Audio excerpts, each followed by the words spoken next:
There we go. Why did my audio not kick in? Oh my god, I've been talking this whole time. I have like a 13 Yeah, I have a 13-minute video and I just now realized that that thing is not moving at all. When did that happen and why? I am very confused and upset about that now. So anyway, I did say hello to you, by the way, Comet of Legends. Don't think I'm ignoring you, but I apparently had no audio, so I do apologize for that. So I just went over the whole thing explaining Jin-Gitaxias and why I chose him, and we had no audio. Well, that's great. Good job, me. At least I noticed now, instead of after a full hour plus of recording, like I did with that one video for the end of the Beamtown Bullies build where I have like 4 hours of dead air. Okay, so I'm going to edit out the beginning of this video, and we're going to come in somewhere around the audio silence near the beginning of Adventures in the Forgotten Realms. But anyway, so let's pull him back up. This is Jin-Gitaxias. I read off what he did, but we'll go over it again just for good measure. So, Jin is a 5-drop legendary creature Phyrexian Praetor for 2 blue and 3. So we're going to be building a mono blue deck. He's a 5/5 with Ward 2. Whenever you cast a non-creature spell with mana value 3 or greater, you get to draw a card. And he has the activate ability for 3 and a blue. And you can exile Jin-Gitaxias, then return him to the battlefield under his owner's control. You activate this ability only as a sorcery and only if you have 7 or more cards in hand. He comes back as a saga, and I'm going to flub the name of this again if I don't try super hard. The Great Synthesis. So, when he comes into play from his activated ability, you'll go to Chapter 1, and you will draw cards equal the number of cards in your hand, and you have no maximum hand size, but only for as long as the Great Synthesis is in play under your control. So, in order to activate him, you have to have at least 7 cards in your hand. So you will draw a minimum of 7 cards when the Great Synthesis enters the battlefield, unless you cast spells in response to the trigger.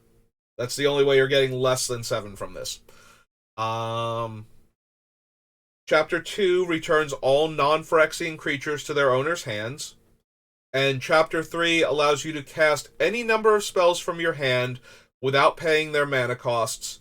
Then you exile the Great Synthesis and return it to the battlefield, and it will come back as Jin-Gitaxias. So, the important thing to note, and I said this before, but apparently I had no mic audio, so we'll go over it again. For Chapter 3, you have to choose all of the spells that you want to cast when the ability resolves and put them on the stack in the order that you want them in. So, you can't cast any other spells for free that turn from this effect. You have to do them all at once, and all in response to each other, basically. So you can't... If your opponent wants to respond to one of the spells once you've declared which ones you're casting, and they try to counter a spell, and you have a counter spell in hand, you will have to pay mana for it. If you try and cast a counter spell as part of this, you will have to choose one of the other spells that you're casting as the target, because those will be the only spells on the stack at the time. So, you can't, like, sandbag instants to cast in response to things. You have to do all of the spells, but you do get to choose the order that they're going to resolve in. So you do have that going for you. And then the saga exiles itself, comes back as Jin-Gitaxias on the face-up side. And you get to start all over again. Notably also, if you put a lot of Phyrexians in your deck, you get to keep them for Chapter 2.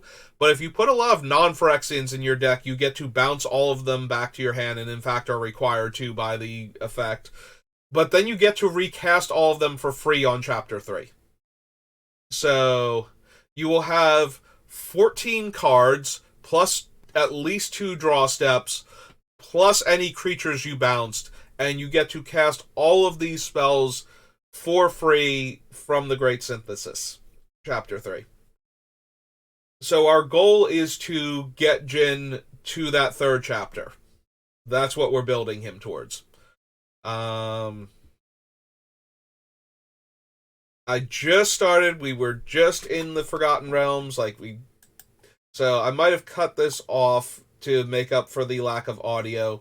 So the 3 cards on the list right now from the Forgotten Realms.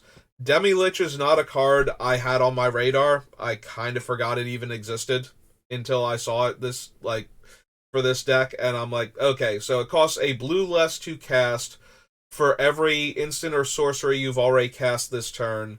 When it attacks, you get to exile spells from your graveyard and make a copy of them and cast them for free. And you can exile 4 instants and or sorceries from your graveyard to get it back. And Grazilax is a Illithid legendary creature, 3/2 horror. Whenever one of your creatures becomes blocked, you can bounce that creature back to your hand, and whenever one or more of your creatures deals combat damage to a player, you may draw a card. So these are both tentatively on the list. I'm not expecting them to make it all the way through, but they are on theme for the deck. And then the last thing I added was the Land Hall of Storm Giants, which is a large, powerful creature when animated, and allows for certain things that show up from time to time in Commander, like it survives wrath effects, it has ward to make it harder for targeted removal to kill it, and it's just a big body that does a bunch of damage very quickly. So it's good for things like, somebody wraths the board to protect their Planeswalker or something, Hall of the Storm Giants is going to kill it. Most likely, anyway. Like, if they had to wrath the board in order to protect their Planeswalker, you might have to spend an entire turn killing it if you care that much about getting it off the table, and you probably do. Most Commander decks, if they're running a Planeswalker, there's a very good reason for it, and it's a lot of incremental value over time if you don't kill it when you get the chance. But anyway, we were in the Forgotten Realms, and I was looking for more cards, and I noticed that one of the followers of the channel had stopped by to say hello, and I had said hello back, and they hadn't said anything else. And then as I'm looking at it and talking, I see that my microphone is not moving at all. And yeah. So we fixed that, and we're back now. And we're going to continue. So I do apologize to Comet of Legends. I was not ignoring you. I had no audio. But I do hope you are having a good evening, and thank you for stopping by. For each different mana value. Probably not. I don't need Hideous Laughter. Don't need the Black Staff. Target artifact or creature becomes a copy of another target artifact or creature. Don't think so. Have no maximum hand size. Draw 2 cards. Whenever you draw a card, put a 1/1 counter on target creature you control. Probably not. So, Jin encourages non-creature spells. And he's also going to be one of our best creatures most of the time because of that. So, putting counters on him does not work because he exiles himself on both the front and the back side and returns transformed in both cases. So, putting counters on him is kind of a waste, and he won't be in play to get all of the extra counters.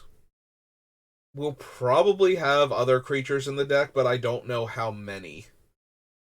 I feel like Jin is going to be very, very spell-focused because of how his wording works on most of his abilities. We do get the effects of bouncing our own creatures when we get to play them all for free on the following turn, so that is something, but Also, we're bouncing all of our own creatures, most likely, with the Great Synthesis, so yeah, they wouldn't even have the counters on them anyway. I mean, we do get that one turn where we drew 7 cards, and then we get to do the thing. Alright. I usually shoot down the going into the dungeon, but I'm looking at Malison and I'm thinking of how few um creatures the deck is likely to have. So the fact that it's an unblockable that generates a small amount of value every time it hits when it's attacking alone does make me think that there's a world where I run it. Alright. I'll add it to the list and we'll see if it actually makes it in or not. I'm not expecting it to, but that is the downside of starting with a set like Adventures in the Forgotten Realms. It's a Snake Rogue, right? Yeah. Is that I get tempted to run cards that later on, when you see the rest of the sets laid out in front of you and all the other cards you selected are just like, yeah, no, there was no way this thing was going to make it in there.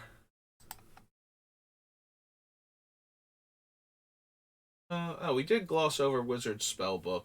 So the thing is, exile an instant or sorcery card from your graveyard, then roll a d20 as a sorcery. 1 through 9, you may cast the copy, but you have to pay for it. 10 through 19, you may cast the copy by paying 1. And on a natural 20, you copy every card exiled by Spellbook. Probably not. It is a 7-drop. You are casting the spells, though, and even if you're paying 1 or not paying for it, their mana costs remain unchanged, so Jin-Gitaxias on his front face will see that and draw you cards. But I think it's 7 mana, it's a bit too expensive. Alright, now we get to do the thing that I started doing last time. So this is Scryfall, and we are going to select blue as our commander's color identity. And then we're going to scroll down to the sets, and we're going to enter Adventures in the Forgotten Realms. Hang on, was it just Forgotten Realms Commander deck? I think it was just Forgotten Realms Commander deck. Yep. And search. Because it is way easier to do this for the Commander decks.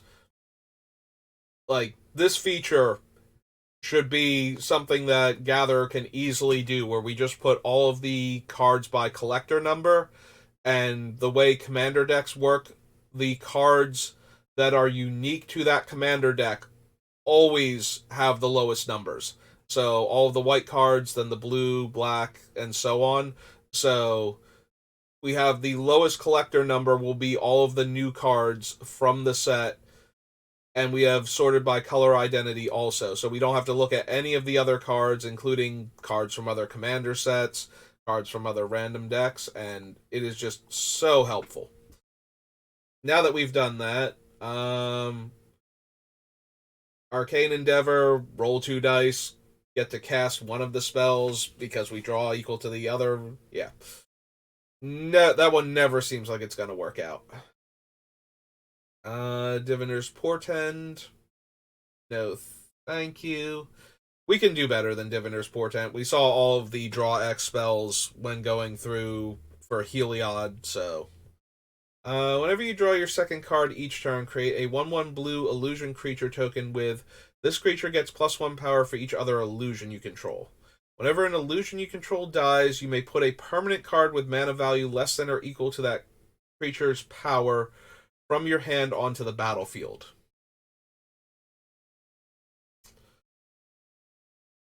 I mean, the making the 1/1 just for us drawing an extra card every turn is fine, but I don't know how much we care. We're in blue, so we're almost definitely ramping with artifacts as opposed to land-based ramp. So We would be able to put like an artifact into play, you know, that we haven't cast yet. Probably a mana rock. We can also put creatures into play, but I don't know how many we're actually going to have. Is the issue? Um, yeah, I don't think Min is going to work out in the deck, despite the fact that she is fine on her surface. I don't need the puzzle ward. Phantom Steed. No, again, very creature focused. Player casts an instant or sorcery spell, exile instead of putting it into a graveyard as it resolves. Sacrifice Rod of Absorption, cast any number of spells from among those exiled with the rod, with total mana value X or less without paying their mana costs. Nope. Yeah, you have to spend mana equal to their mana costs anyway, so you're not actually casting anything for free, despite how the actual effect is worded. So, flying in Ward 4, no thank you. Get treasures and then give it to another player, no. Becomes monstrous, destroy target permanent, but that costs 10 mana total.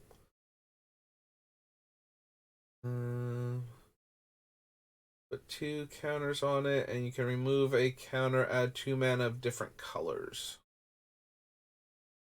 Don't think so. Fly enters tap, taps for colorless, and roll a d6. It becomes an XX flyer. And when it attacks, another target attacking creature gains flying.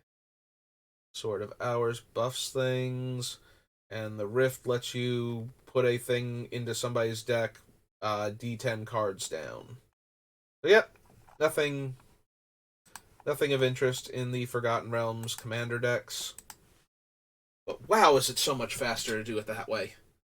Alright, so next we move on to Aether Revolt.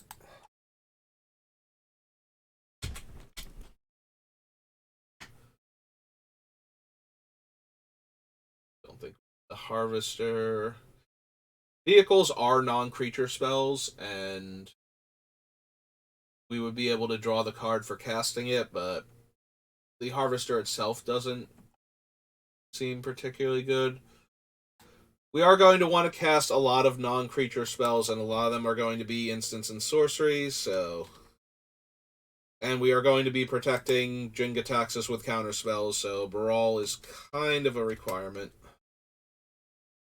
He's not 100% mandatory, but I can't imagine him not making the deck. Human, wizard...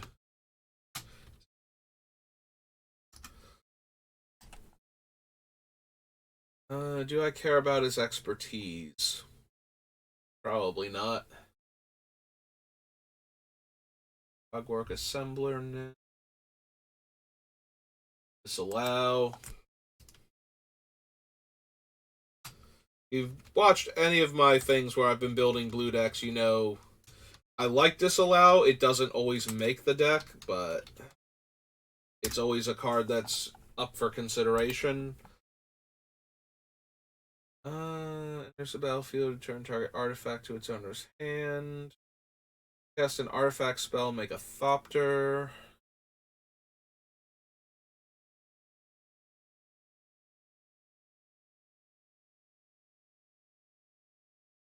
Stratagem.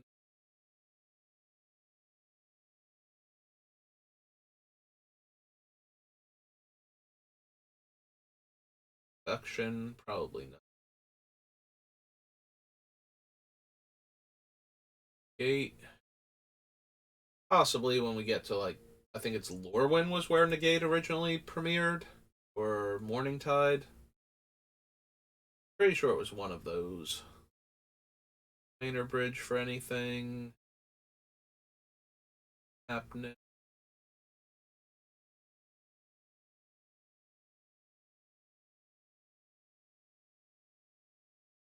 Under.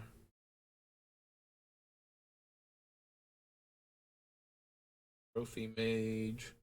Trophy Mage does get an artifact mana value 3, so it would give us a thing that would draw a card, but I don't think we need to be able to tutor for our mana rocks, especially the 3-drop ones specifically, and playing a creature spell to do it.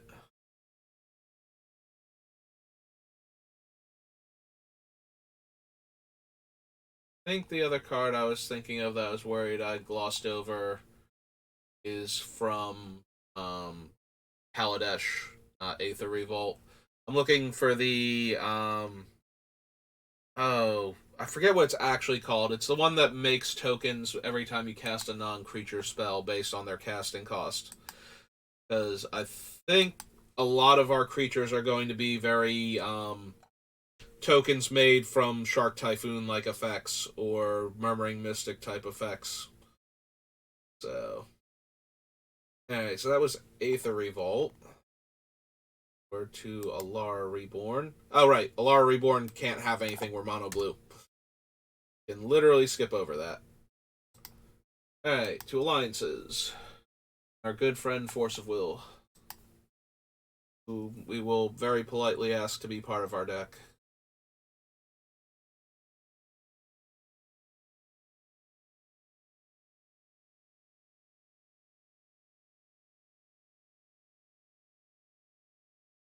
I'm wondering if we want Arcane Denial.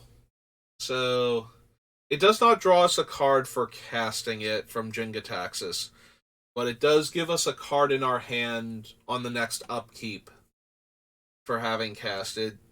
If we counter our own spell, it lets us draw 3. That's usually not worth it.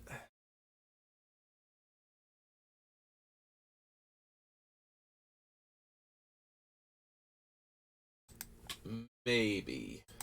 I also like that it's a very cheap counterspell, so that's drawing us a card. Like, this and Dream Fracture might actually make the deck.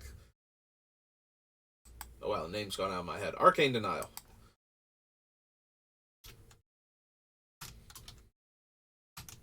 I remember way back in the day when this thing came out, and there was a lot of discussion on the merits of the card because it let you draw a card, but let your opponent draw 2. So you were card neutral, and they were up a card, but you got to counter the spell. So it became, can you cast it on spells where them going up a card and you staying neutral are actually, it's more beneficial to you to stop that one spell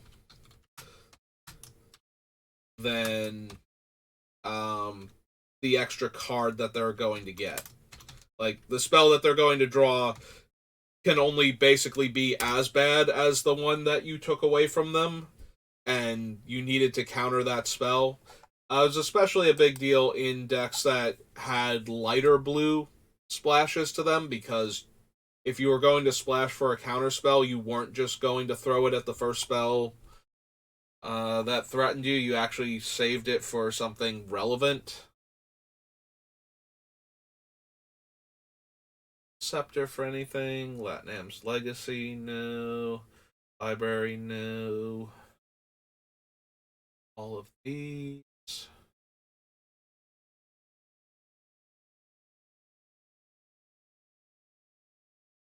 Stormcrow.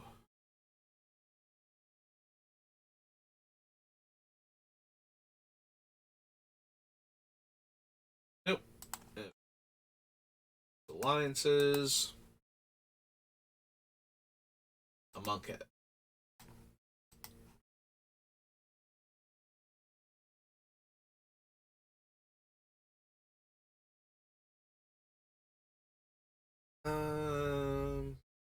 Yeah, I don't think we need As Foretold.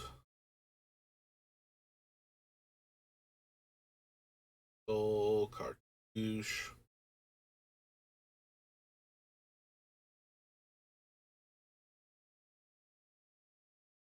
Commit to Memory.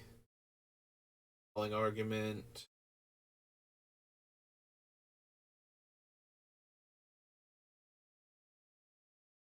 Nope.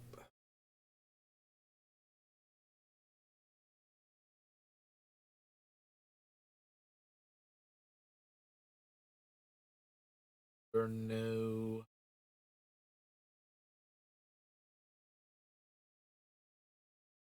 Nation.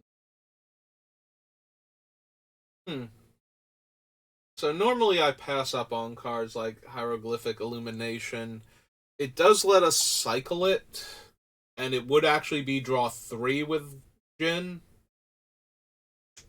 Hmm.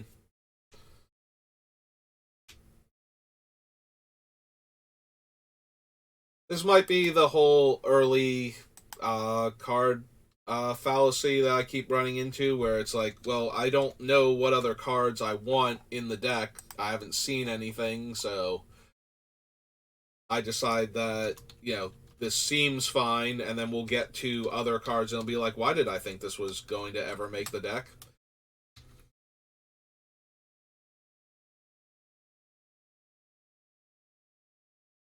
There we go. 3 and a blue. Instant. Yeah, I worry that it's going to fall into that type of category where we just don't get to do the thing with it. So, like, we'll look at it and go, yeah, this isn't going to make the deck. We've got all of these to include in the deck. This thing is terrible by comparison. Kefnet. So, flying an indestructible. You need 7 cards in hand in order to be a creature, though. In order to function as a creature. Otherwise, he's just sitting there not doing anything. And 3 and a blue, draw a card, then you may return a land you control to owner's hand. Eh.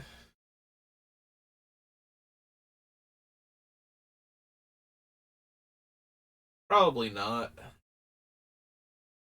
I do appreciate that while we're doing the thing, he will be a very powerful creature that's difficult to kill, but that's only right before we bounce him and then cast all of the spells out of our hand, and then he's back down to a 5/5 that can attack or block. So, functionally not a creature anymore for the deck.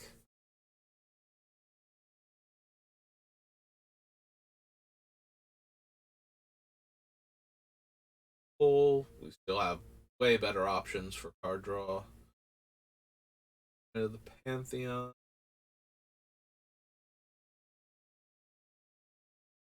River Serpent.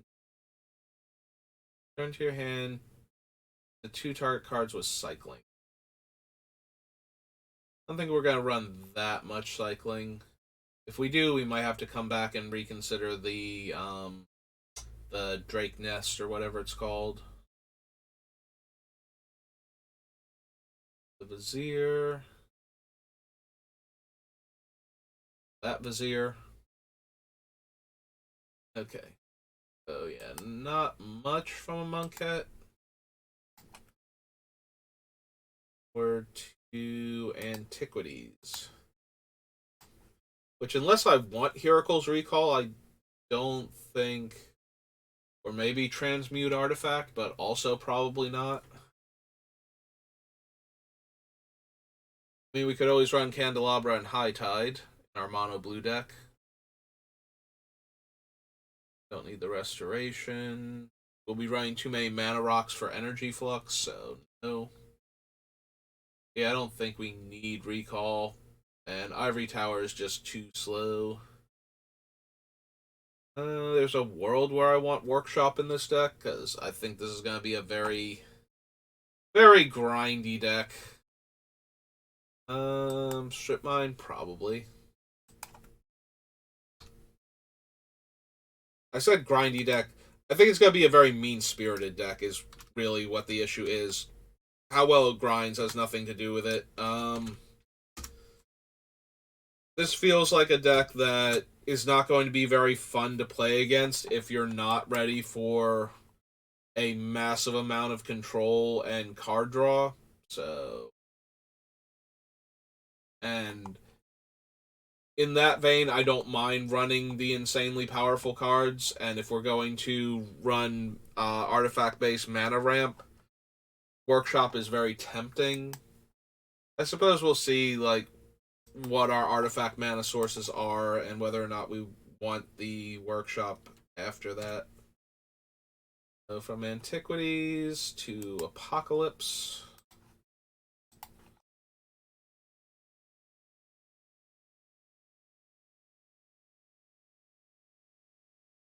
Many cards from Apocalypse we can't use.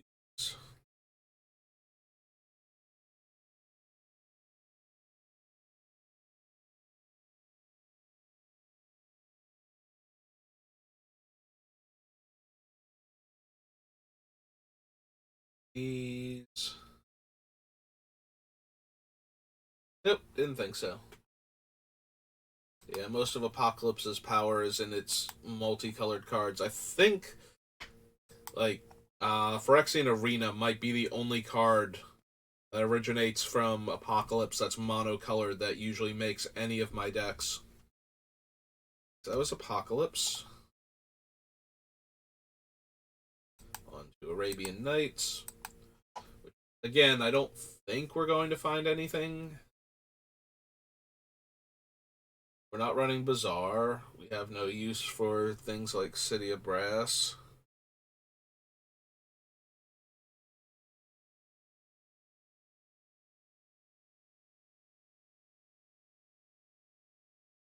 Merchant Ship. Gonna run Old Sea. Okay, the Serendibs or Sinbad or Unstable Mutation. Yeah, I didn't think so. Never hurts to check, make sure I haven't forgotten a card. That was Arabian Nights, Arch Enemy, Arena, Avacyn.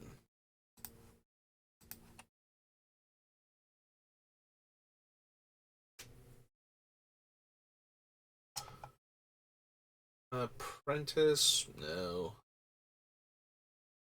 Draw 3, then put a card on the bottom.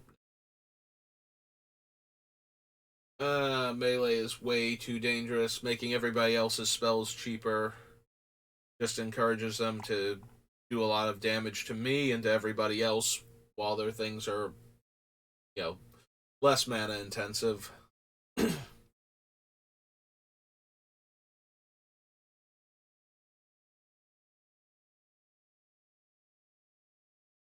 we want to bother with Cavern of Souls to protect Jin? Maybe? Just to make sure he gets into play in the first place.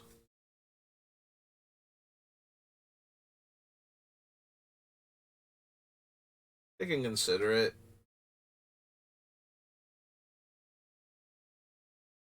Power draw card.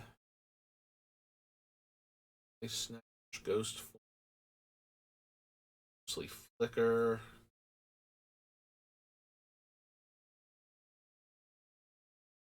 Or untap target permanent. Nope.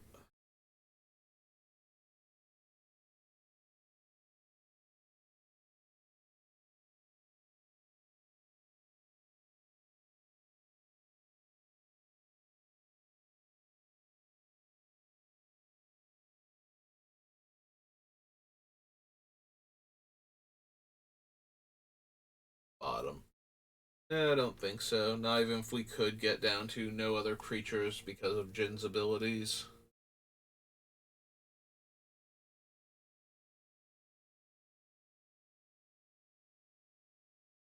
Heal from reality.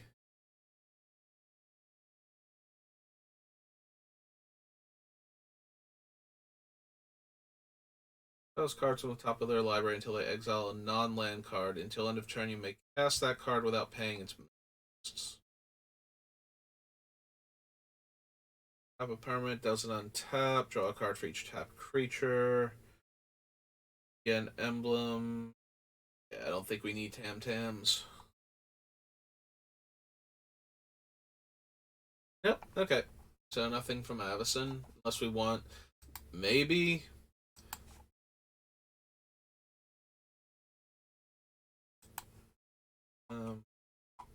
Oh god. Cavern of Lost Souls. I think that's the name of it.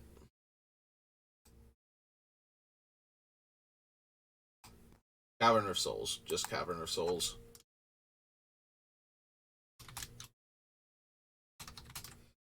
Yeah, Jin in and of himself is such a card advantage engine. I don't want to have to spend resources to fight over getting him into play. So, Avacyn. Avacyn is Battle for Zendikar.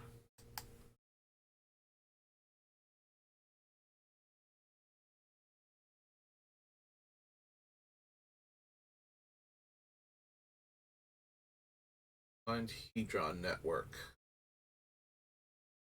Nope.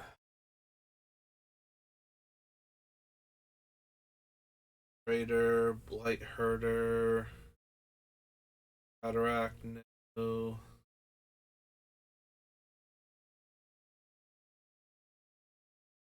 Nope. Also no. Conduit.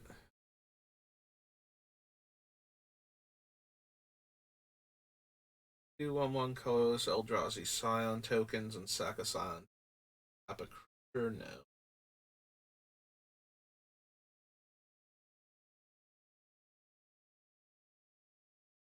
Landfall, tap target. Okay. Hedron Archive. Always, always a chance to make it into the deck. This is Battle for Zendikar.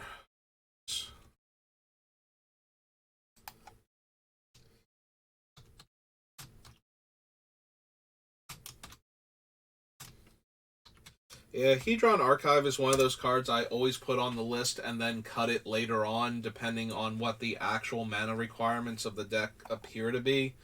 The less colors are needed for the deck, the more likely a card like Hedron Archive will make it all the way through, because it makes 2 mana, and then later on you can sacrifice it to draw 2 cards. Being in blue also helps because of cards like any of the artifact matter stuff, but especially something like Academy Ruins, where I can draw 2 cards now, get it back later, and then draw more cards off of it. So even if I skip the one draw step to put it on top and cast it, I'm still netting an extra card each time that I have to do that. And if nothing else is going on, then it's a better thing to do than nothing. So, which is not great, but it's, again, I would rather be doing something to try and advance my board state to the point where I can win the game than actually sitting there going, I wish I could draw more cards. But yeah, it doesn't always make it in, and sometimes I just look at the other mana rocks in the deck and go, no, these are better. I would like to have more mana or colored mana or something ahead of the ability to draw cards with it, so I'm not gonna bother with Oblivion Sower.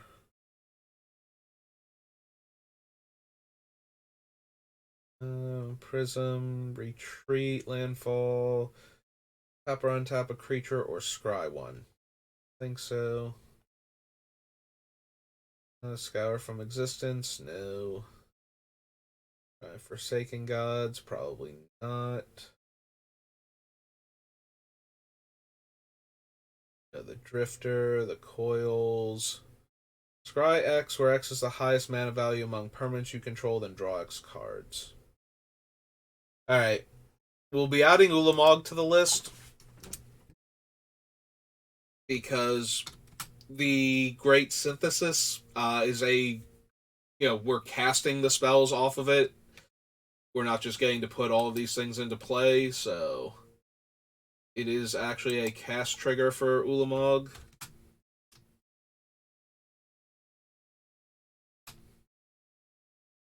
So yeah, whereas Heliod, we eventually had to cut them all because we were just going to win with the shenanigans we were doing with decking ourselves, so everything from the Oracle to Lab Maniac was just better than the cool tricks we could do with the Eldrazi Titans.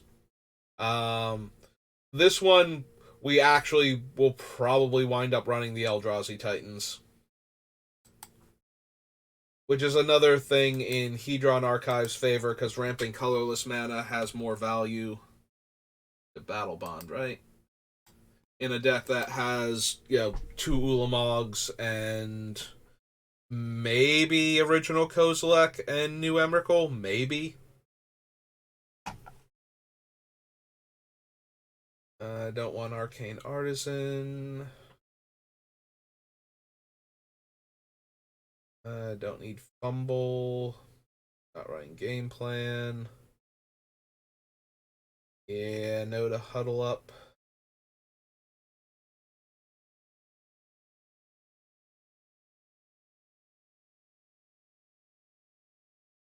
No. Attacks or may return target creature owner's hand less than or equal to number of warriors now. No, I'm not expecting to control anywhere near enough warriors for that to matter.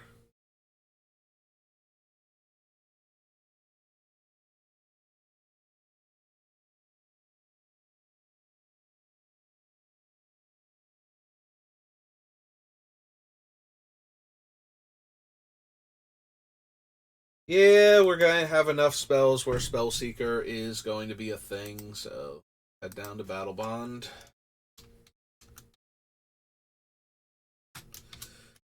Blue, Human Wizard, 1.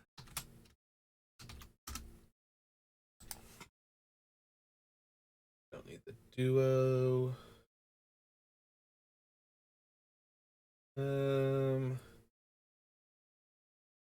Yeah, Toothy runs into the same problem as all of the other put 1/1 counters on my guys. Um, like he's just not going to stay in play very long after he gets all of his counters. I don't think we need Will for anything. Eh. It's always a little tempting. I do like the minus and the ultimate, but the plus is not particularly great, and we're not going to have ways to put a lot of extra counters on him, I don't think. There's a slight temptation with cards with proliferate for the great synthesis in order to put the counters on them. That does work, right? Or does it only work when you put them on for their trigger? Great. Enters the battlefield and is during your draw step, add a lore counter. Great. I need a reminder of exactly how sagas work. It's been too long since I've had to care. Um, let's see. I just need like sagas in general. So let's go with that one. Alright. Gains ability based on chapter. While resolving in chapter 3 ability.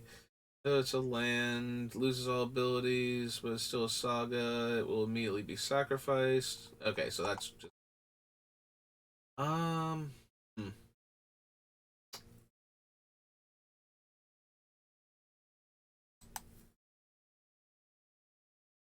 I kind of need the comprehensive rules, don't I? Let's go to actual wizards.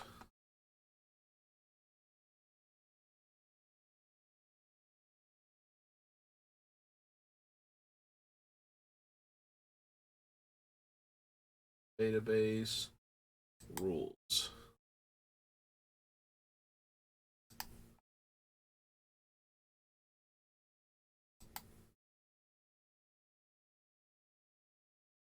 Do we have a search function for this? I kind of need a search function for this. Doesn't look like we have one. Ah, that's not good.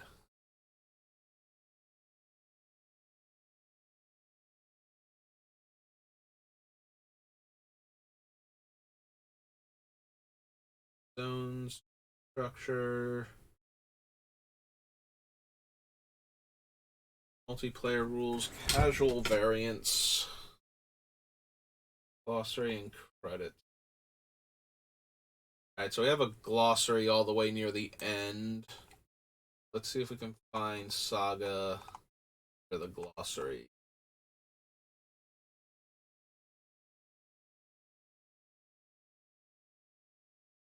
Cards, stickers, split seconds, full shift, snow.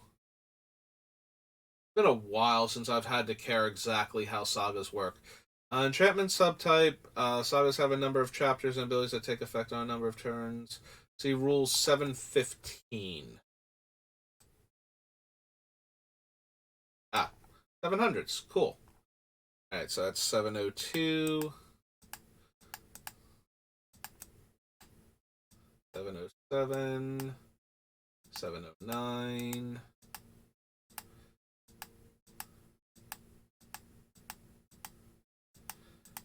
Oh, 715. Saga cards. Each saga has a striated text box. Striated? Separated in groups that are stacked on top of each other. Text box containing a number of chapter symbols. The illustration is vertically oriented. Its type line is along the bottom of the card. A chapter symbol is a keyword ability that represents a triggered ability reference to the chapter ability. Chapter symbol includes a Roman numeral. Means when one or more lore counters are put on the saga, if the number of lore counters on it was less than that number and became at least that number, effect. So yes, adding a lore counter in any other way than when it's supposed to happen does in fact trigger. I knew if you put like multiple lore counters on it, like if you had a doubling season effect, you would get both chapter triggers, because that's how sagas work. I didn't know if you put the counter on due to an effect other than the normal triggers for the saga, if that counted, like proliferating onto them, for example. Because I haven't done anything where that has come up yet, or had to participate in anything where that came up, I can recall. Alright, so yes. If we proliferate onto Jin-Gitaxias, it should actually trigger the Great Synthesis other chapters, so we can speed read the thing and possibly get more stuff from it. Alright, so that is important to know. I still don't think we're going to run Will, though. The main reason to run Will is if we were going to proliferate enough, where we could possibly get the +8, or the -8, rather. Because otherwise Will is just going to come in on 6, -2, to let me draw 2 cards and make my spells cheaper, and then probably die. And making my spells 2 cheaper after spending 6 mana does not feel like a great investment, which means we would either have to flash him in or otherwise cheat him into play first, probably off of Jin's own ability, or the Great Synthesis Chapter 3's ability, rather.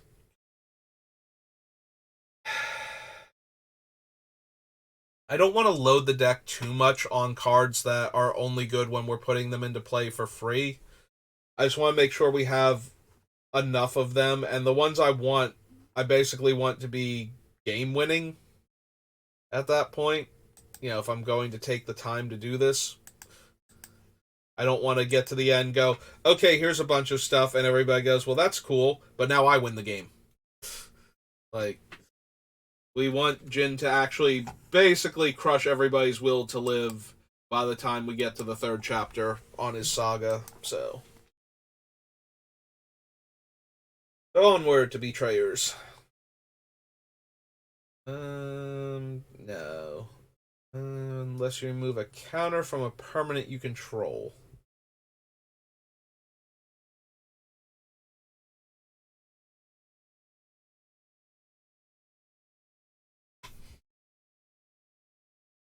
So, Chisei, Heart of Oceans. The problem is I don't think our mono blue deck will have enough comes into play abilities that we want to use that many times over and over again, where we will actually lock opponents out of the game. So I'm looking at Chisei with the idea that we can remove one of the lore counters from the Great Synthesis, which means most likely what's going to happen is we are either going to keep drawing cards equal number of cards in our hand and have no maximum hand size, which is fine, or that we keep bouncing everything rather than let it get to chapter 3. Um, and I don't think we can control the game well enough that bouncing all the non-Phyrexian creatures every turn is going to be a way for us to basically stop anybody from killing us long enough for us to win the game.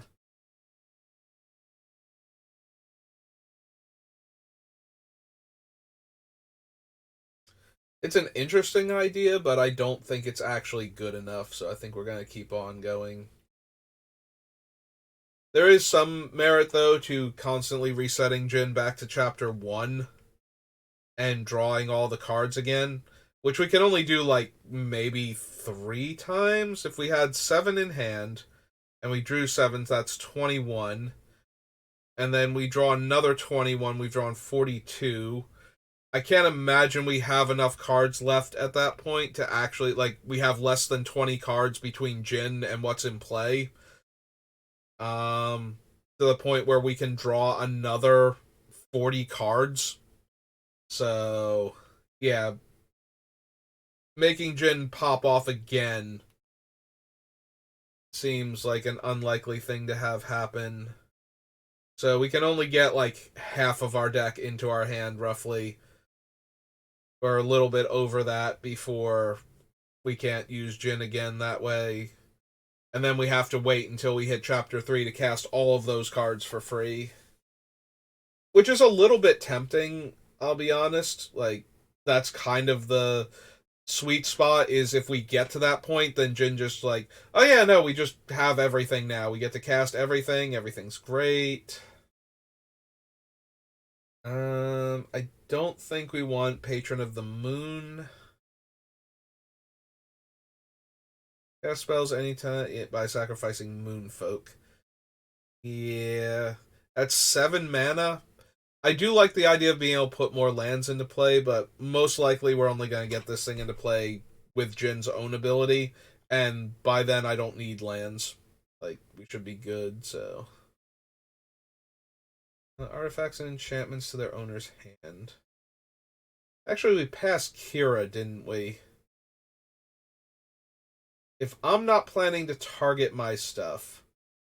Am I planning to target my stuff, is the question. Because I could see wanting, like, Boots or Greaves to further protect Jin, but that's about it. Everything else protecting him is going to be counterspell based.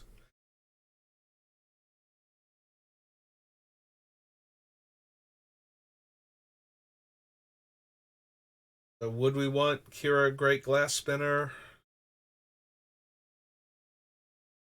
The downside is we have to basically shatter her protective aura for a turn in order to get Jin suited up with anything else, so... Although, if we have that, maybe we don't want to suit him up then. But then, are we running Boots and Greaves in the deck? Maybe not. I guess I want to consider Kira. We'll go through the rest of the set just to make sure, because I did pass her before. No, Sway of the Stars. Not that we could anyway. Pretty sure that one's one of the ones on the ban list because it sets everybody to 7. I was looking at it as a big bomby spell, but then it's like, oh right, we don't actually get to do that because it costs. Or not because it costs, because it's on the ban list. JK Kira. Alright. So, Betrayers is Kira. Great. Last Spinner is one word. Hyphenated, though.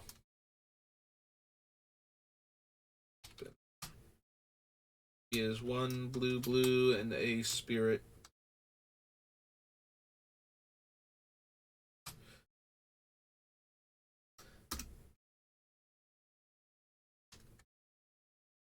That kind of.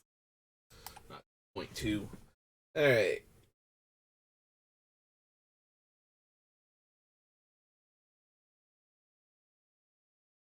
placed onto that spell.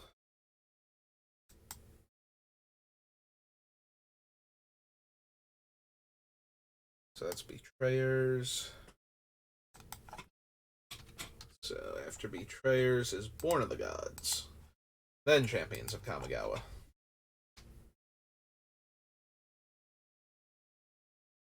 Inspired, pay mana, make a 2/2 bird. Don't think we need Arbiter. Not an Astral Cornucopia deck. I mean, there's some minor temptation if I'm going to proliferate to have something like Astral Cornucopia or Everflowing Chalice in the deck, but I don't even know 100% if we're going to bother with that.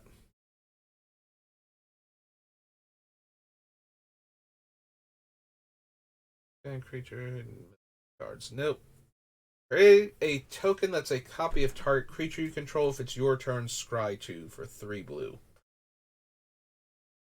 No, I don't think so. Eidolon. Oh.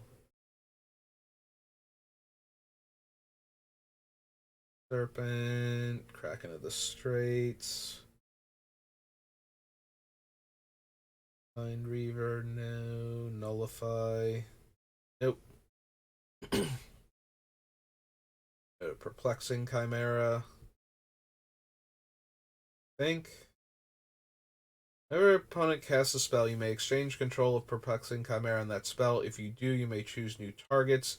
Becomes a permanent, you control that permanent. It is a 5-drop though, so still probably not. Don't untap and scry 1. Nope. Devotion to blue, no. Whelming Wave. Alright. So that was Born. Champions.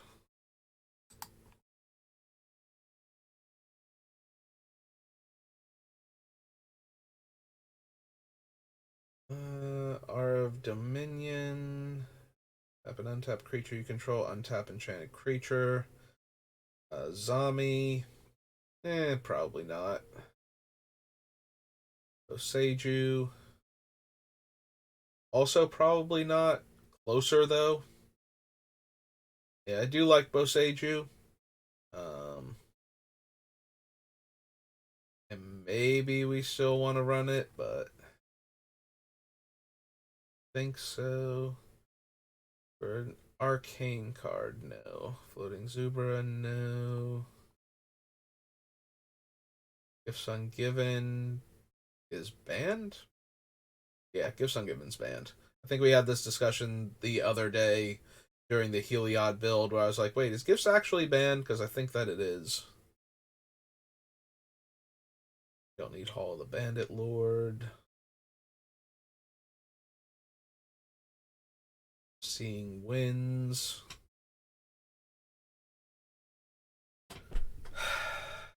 Do we want a personal Howling Mine enchantment for 5 mana? Probably don't need it. Cast a Spear, Arcane Spell. Jade Isle becomes a 4/4.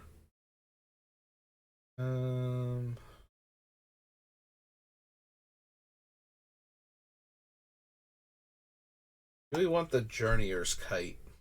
So Journeyer's Kite and the compass, the Matic Compass from Ixalan, let us tutor lands to our hand, which helps fill the hand, but also helps us keep hitting land drops all the time.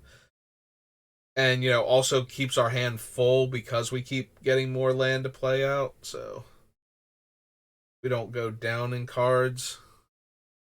It's not much different from drawing a card at that point, except that we're guaranteed to hit the land drops. But as far as keeping our hand size huge, it's pretty much the same as drawing a card at that point.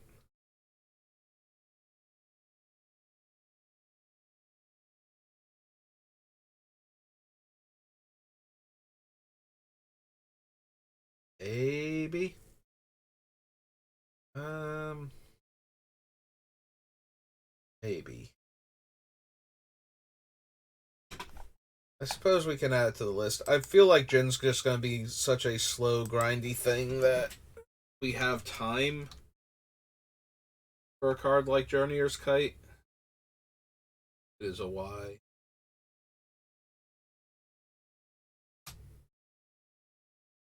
Maybe we don't, though. Maybe it's too slow.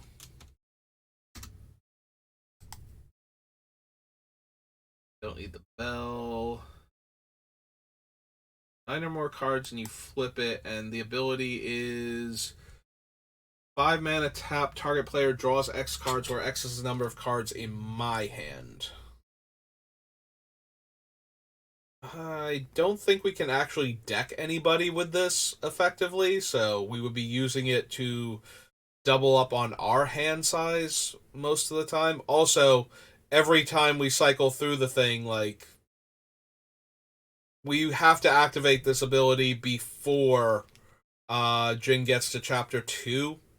So ideally, we need to have already had enough cards in our hand to flip the apprentice, then flip Jin, draw the extra cards, then draw the extra cards from this before we hit chapter 2. So that way on chapter 3, we have all those cards in our hand to do the thing. And the more I talk about this, the less this seems like a thing that's happening. So, yeah. So, sorry. Sorry, Jushi Apprentice. I had to work it out verbally, but once we got to the end point there, it's like, oh yeah, no, this is actually terrible for what we're trying to do. Things like Kiga gaining control of stuff are not going to be super helpful because we're trying to bounce everything. So stealing an opponent's creature that isn't already a Phyrexian doesn't help the deck at all. Meloku, I don't think so. I don't think we need Minimo. Jin doesn't have a tap activate ability, and giving him pseudo vigilance is less than whatever. So we would need a different blue legend that we need to keep untapping. The legend does have to be. Oh no, it doesn't have to be blue. So we can untap legendary lands with it also, and artifacts. Draw a card for each permanent I have. Well, unfortunately, do we have to cast it or just enter from our hand? We have to cast. Oh no, but Jin is a cast trigger from our hand, so we would get the divinity counter on it. But then we have to remove the divinity counter and we get to draw a ton of cards. But we probably don't need that anymore because we put into play off of Jin's, third ability on his saga side. So we've already drawn infinite cards and cast a whole lot of spells for free. But yeah. It's so sad when you have like we can actually cast him from our hand for free and get the counter. And what does he do? Nothing, because we're already past the point where we cast him for free and had the counter to work with. So if we did that, we missed the opportunity to draw that many more cards and cast that many more free permanents. So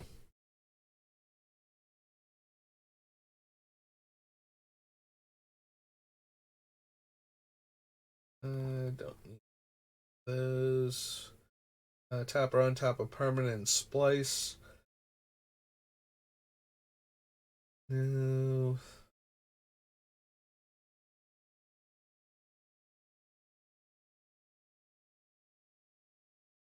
You know me, I'm a sucker for Sensei's top.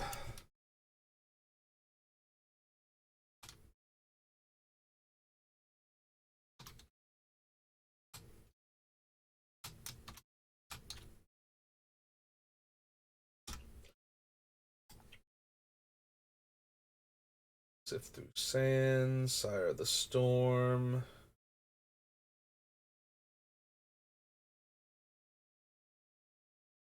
Mirror Guard, Mirror Mage, Rain Shaper.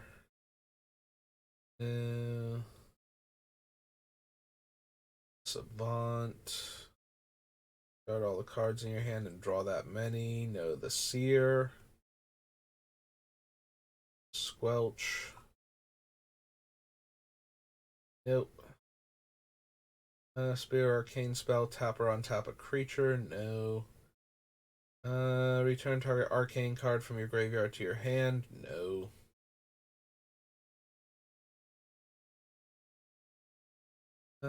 Don't think we need Time Stop. These, the Uba Mask.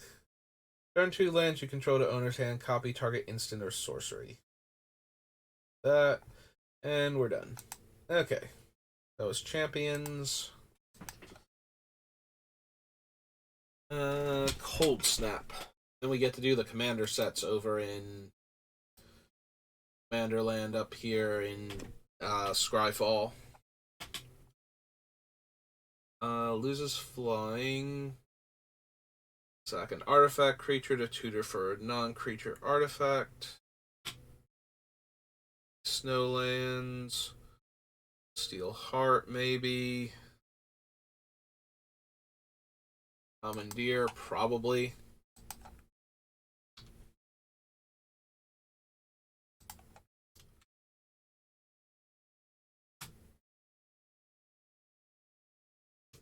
Blue in an instant.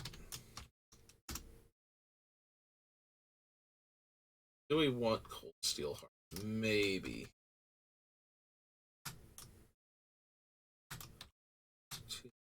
Art. Controvert, Counterbalance. Relknock, no. Cross Raptor.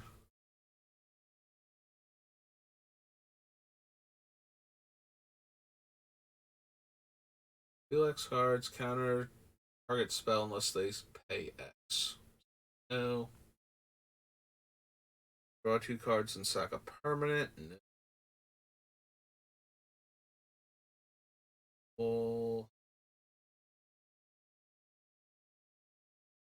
Go to all of these. Equal a number of snow permanents and put an ice counter on something and make it snow. Activate ability, taps or untaps a permanent. I think we need any of the Rhymewind creatures. Snag, Scrying Sheets. Bring Aether.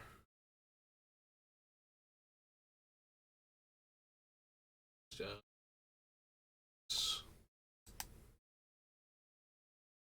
So that was Cold Snap. Alright, so the commander sets. Alright, so 2013 through 2021.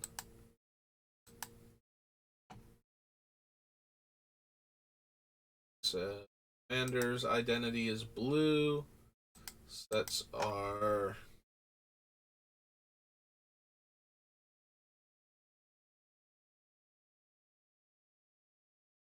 commander.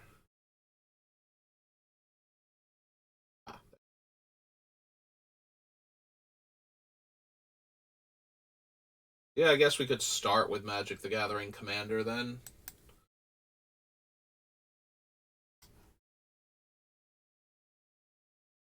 Just do the same thing. Oh, not set. No, set number. Do they not have them arranged in this one by? Yeah, they don't. Huh. Because all of the other ones do that, but I guess they did not do that with the first Commander set. That's kind of disappointing, but okay. So we're not going to join forces, because nobody wants me drawing extra cards with this deck, I don't think. Except me. Attacks a Planeswalker or attacks me or a Planeswalker I control. Mills 2 cards, so no. Trample, enters the battlefield, search your library for any number of land cards, exile them. If you do, power and toughness each equal to the number of lands exiled this way. Catapult. Champion's Helm. That one. Man Tower is not particularly good here. Homeward Path is kind of whatever. Alright.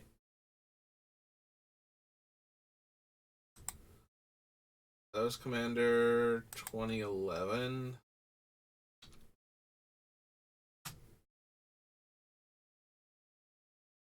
Go. Oh, those are the oversized things. Commander 2013. 2011. And search. A set number. Is this why I have the issue?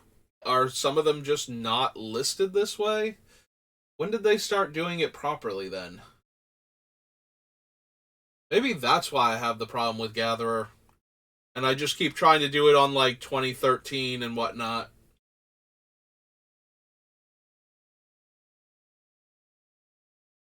For Diviner Spirit deals combat damage to a player, you and that player each draw that many cards. Yeah, I don't think so. During the declare blocker step of an opponent's turn, remove all attacking creatures from combat and untap them. After this phase, there's an additional combat phase. Each of those creatures attacks that combat if able. They can't attack me or planeswalkers I control that combat.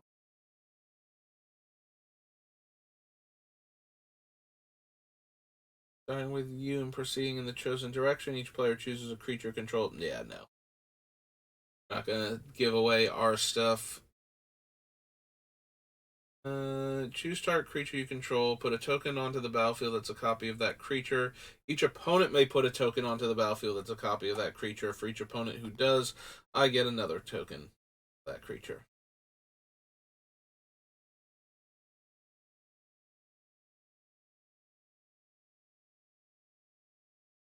The Eye of Doom. Surveyor Scope. That's it. Okay. When did they start doing it properly then? I do not. I thought they were all like that. So, Commander 2014.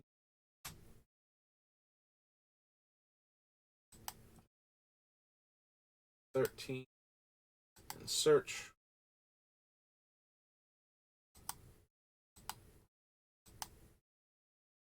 There we go. It took the third commander set for them to decide to do it this way. Now I'm curious. Does that mean that... So, Commander 2013... Or no. What one are we on? Commander 2014? Yeah.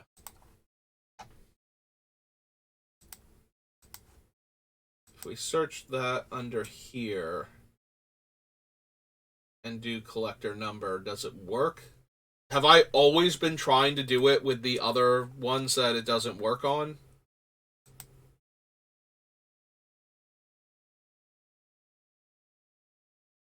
Oh my god, I think I've always been trying to do it on the two that it doesn't work on then.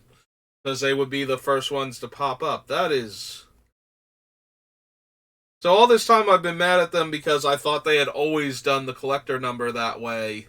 And somehow I never tried it on the other ones. It was always, oh hey, I'm on this one, I guess I'll try it. Okay. Yeah. Return 6 target non-land permanents to owner's hand. We are learning so much today. How my microphone wasn't working before, how Gather is actually set up, that it does have the thing I thought it should always have and was confused why it didn't. I just couldn't figure out how... I just did not realize the first two aren't set up that way. So, yeah, it's not until 2014 that you actually get the proper way to organize them so that you can see all the new cards first. Alright.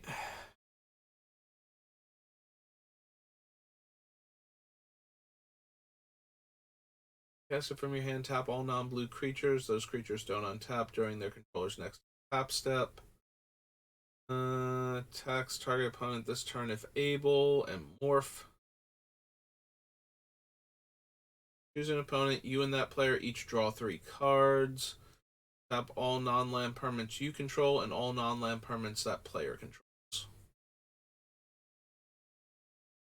Don't need Reefworm. Don't need Rolf. Hexproof. As long as you control your commander, +2/+2, and whenever it becomes blocked, you may draw 2 cards. Alright. Commander Teferi. Top 2 cards, put one of them in your hand and the other on the bottom. Tap 4 permanents, and emblem that lets me activate planeswalkers during other players' turns. Enters the battlefield, draw 2 cards. Beginning of each other player's draw step, that player draws an additional card. At the beginning of your draw step, draw 2 additional cards. So ETB, I draw 2 cards. My draw step, I draw 2 cards, 2 extra cards. Everybody else draws 1 extra card. Attacks you or a planeswalker you control, gets +2 power, and you can give it to other players that don't own. Yeah, I'm pretty sure Lore Seeker Stone is terrible in our deck. Obelisk, no. Yeah, okay. Well, I feel silly now. Because this whole time we could have been doing this. Alright, so this was 2014.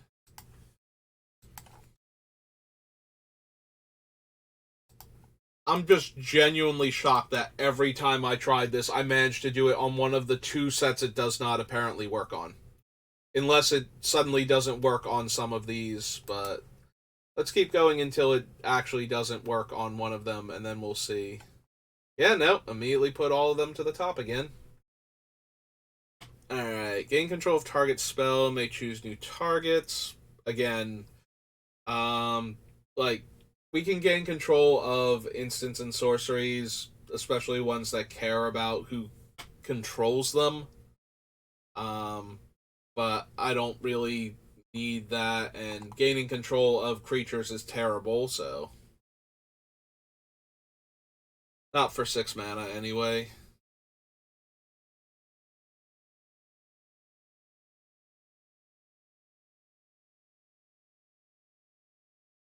Don't need Mirror Match, as funny as it is. Or the Gigantoplasm. Mystic Confluence. Probably not.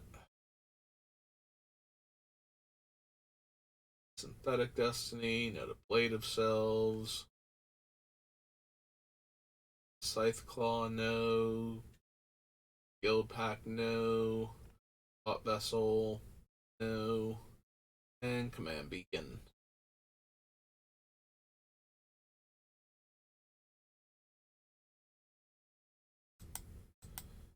Right, so it's Commander 2015. I just want one of the other ones to randomly not work, so that way I can be like, oh good, I did try this on, something other than the first 2 of them.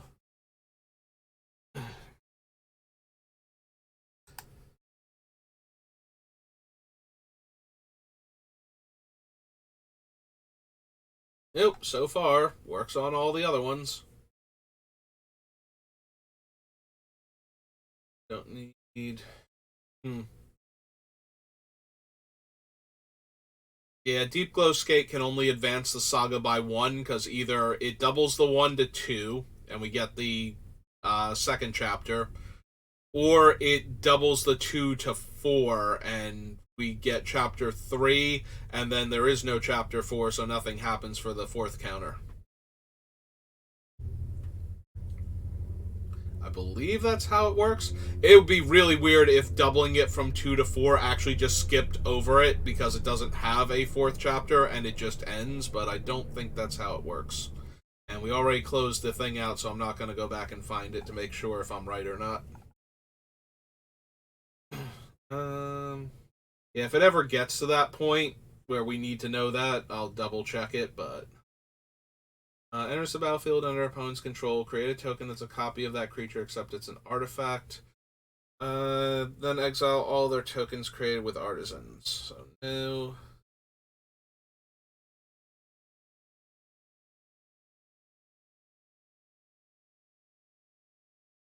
The boom pile, Conqueror's Flail, Conqueror's Flail, Crystalline Crawler, and Prismatic Geoscope, and Ash Barrens. Okay. 2016, 2017, 2016, search.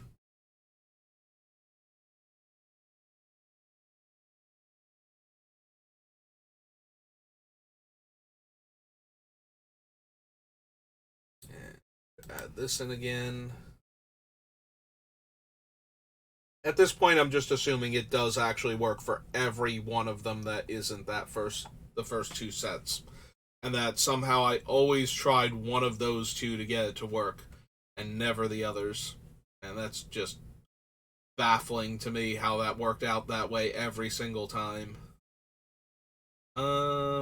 And creature or enchant players attack, you draw a card. Each opponent attacking that player does the same. Eh.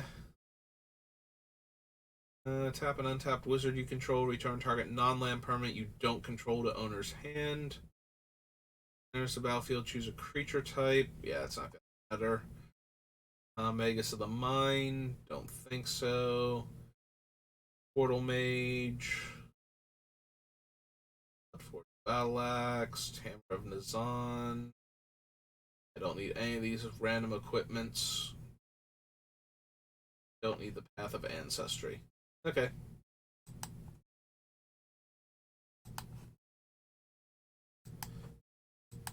So Commander 2018.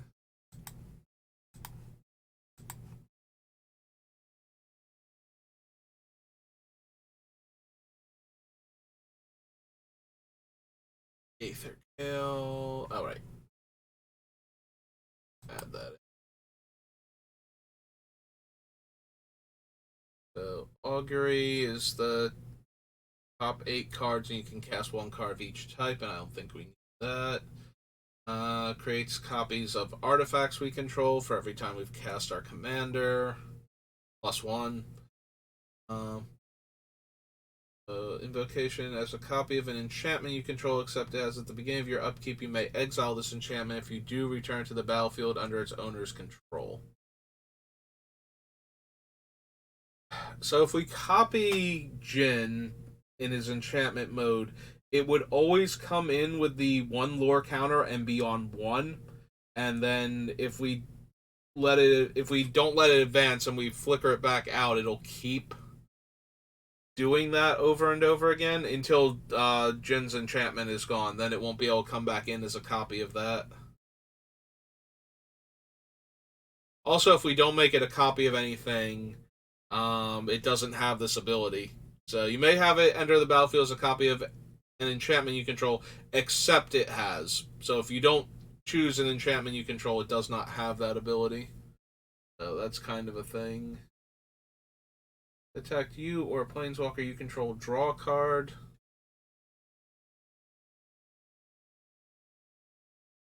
See, the problem is not being attacked is not a huge deal for me. So players aren't going to attack me if that gives me enough cards to flip Jin when I need it to. On the other hand, in theory, I'm going to get to draw a card from casting it, so it's not as though I can't just replace it immediately anyway, and then if I do get attacked, I get to draw cards, but yeah, it's kind of hard for us to force players to attack me unless I actually play an effect that forces them to attack me in order to trigger this, and it's only if I get attacked at all, so I only need 1 creature to come my way to draw a card. Yeah, I feel like that just encourages players to attack me with everything to try and kill me quickly to get out from underneath all of my counter spells. Um, Jin is 5. Loyal Drake is only 3.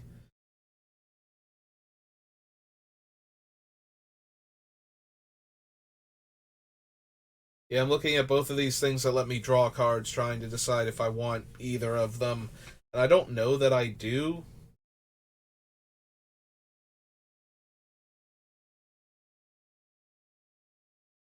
Like, I feel like ever watching Threshold is only going to draw me cards when I'm getting absolutely annihilated.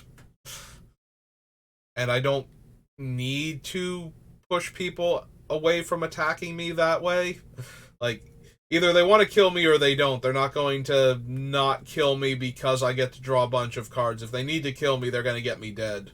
Um, this just encourages a lack of half measures. You know those players that are like, okay, I'll attack you with this one, and you with this one, and you with this one, so that way I spread the damage out, because that way it's fair, and maybe you don't get super angry at me for attacking you.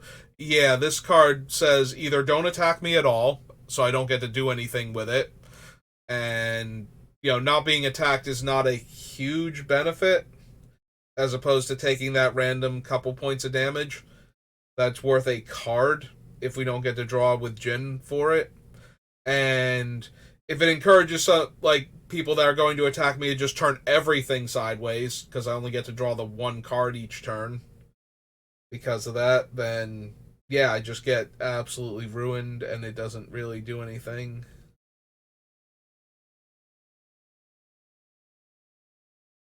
At least that's how I imagine the games would go if I cast this.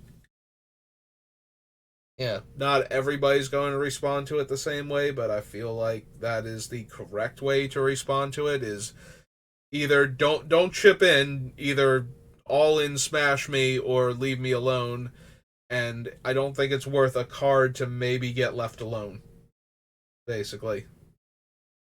Like, at that point it's a weird fog for what it's doing for me.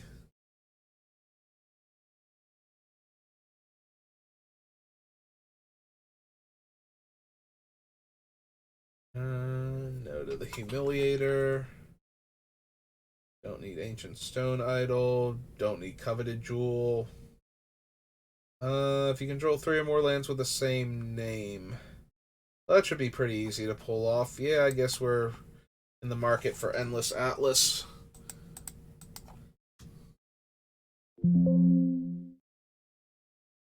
Alright. Oops. That left out the D. Commander and Brawl. So Endless Atlas. It's a 2-drop artifact.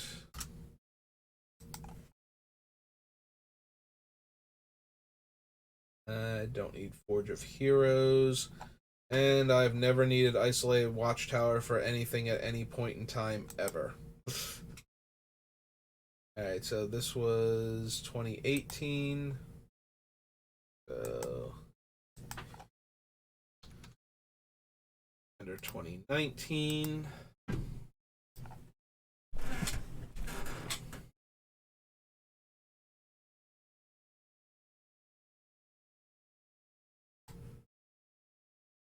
I do like Aeon Engine. I find it very entertaining.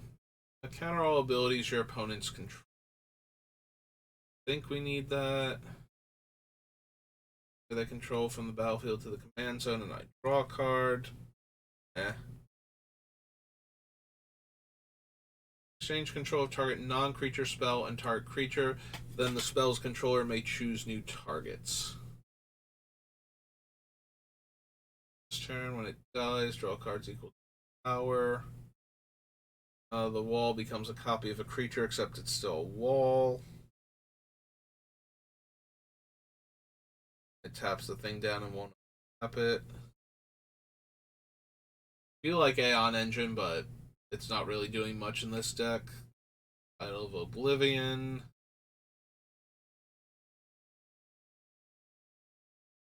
Yeah, I have to believe players will be reluctant to accept my generous gift of the Pendant of Prosperity in the way I would hope that they would by activating it for me.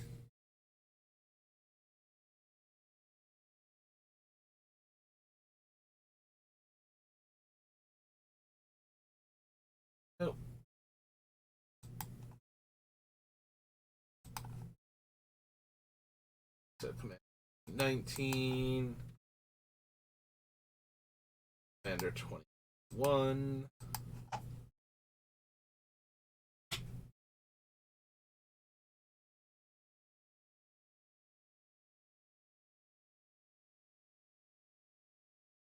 Add that on.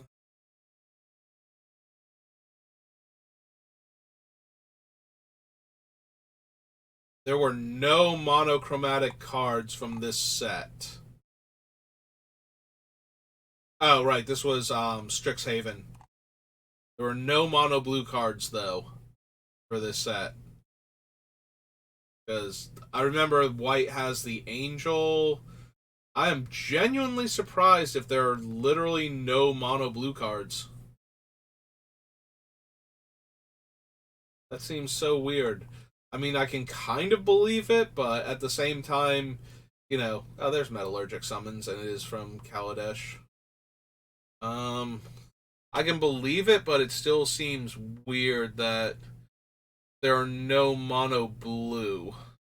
Because I feel like there were monocolored cards of every other color in this set.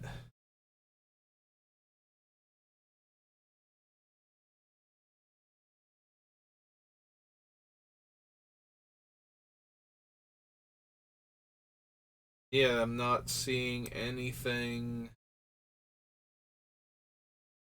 Like all the rest, we got lands at the bottom, blue spells up here, and none of them. Huh. There's only Study Hall too. There's no monocolored artifacts. I could have sworn there was like a palette or something from this set that was for like X spells. Like a painter's palette.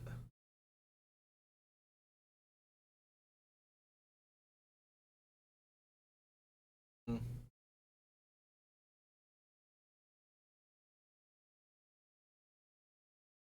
that really in something else? Okay. So this was Commander 2021. Yeah, I just want to double check that.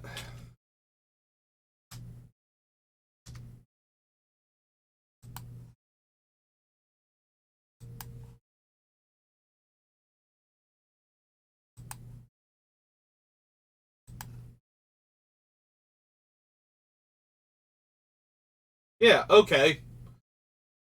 I knew this didn't sound right, but I like how this is the only card I could think of that would make that correct. So what happened to literally all of the other cards in this color then? Like, or in this set rather? Huh. That's weird. Alright, so the card. It did not make any sense to me, but I was having trouble remembering how many unique cards to each color there were, because there are a bunch of them that I just don't care about. But yeah, we have Commander's Insight. Creature token you control deals combat damage to a player, draw a card. Combat damage to a player, that player exiles cards on the top of their library until they exile an instant or sorcery and may cast that card without paying its mana cost. Then that player puts the exiled cards that weren't cast on the bottom of their library in a random order. Caster copy and instant or sorcery create a fractal with counters equal to that spell's mana value. Target creature token can't be blocked this turn. Yeah, that's true. I was thinking about making all these creature tokens, and they're not going to be Phyrexians, and they're all going to get bounced and cease to exist. Huh. Yeah, that's not going to work out either, is it? Alright. So... draw 2 cards, then exile this with the 3 counters on it. Gain suspend. No to that one. I don't think we need Muse Vortex. 8 less to cast if you have 8 or more instants and sorceries in your graveyard. Ward 8. Cast or copy an instant or sorcery spell. Target creature becomes an 8/8 until end of turn.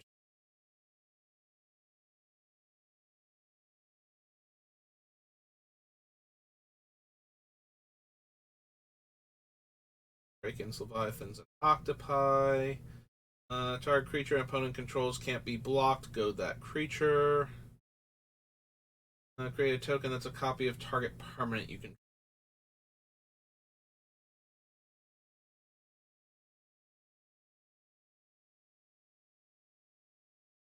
It is spelled with X in the cost, so that's not going to be a thing. Yeah, and the Witch's Clinic is also from this set. And yeah, so it's literally only got the one land as card number 80 and none of the other ones. That is so confusing why it did that. Like, if I backtrack to where it's set up properly, do I see those cards in this list now? Yeah, there's Commander's Insight. Okay, so the cards do appear normally if I don't add the collector number requirement. Huh. Okay. But yeah, I don't think any of these are going to make it. Now I'm kind of curious about all the cards that I might have added or considered adding that make tokens, because they're all not going to work anymore. Do I have anything? Hedron Archive, Ulamog, Cavern of Lost Souls, Cold Steel Heart, Commandeer.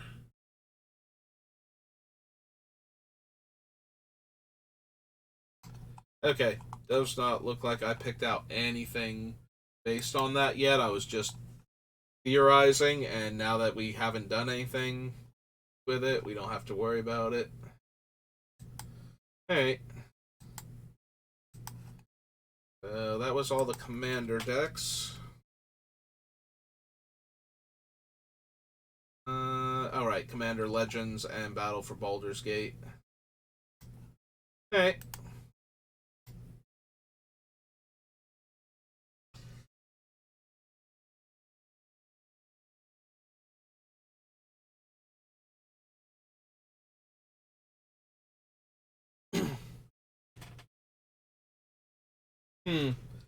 The Mutineer's a little interesting since it's one of those, the thing gets exiled and then they get a token, because then the token will cease to exist when Jin happens. I don't know if that's worth it or not. And then we get to exile something that they've recast after getting bound. Like, we bounce everything, a turn cycle goes around, then we get to play all of our spells for free, so we would be able to mutineer another creature and leave them with a 4/3, but don't know how good that actually would be.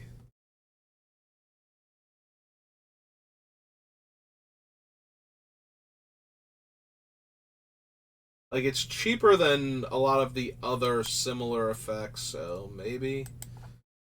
Oops. I did not delete that because I need it. The Legends. This is Amphin Mutineer.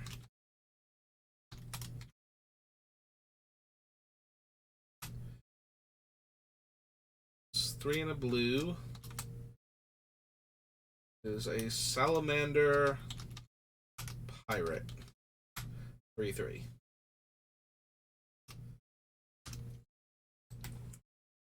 Alright. I mean, we can run Arcane Signets and untapped Sky Diamond, I guess. So we can go and put that down on the list below. Blade Wing or Blade Griff Prototype. Yeah, that's not doing anything.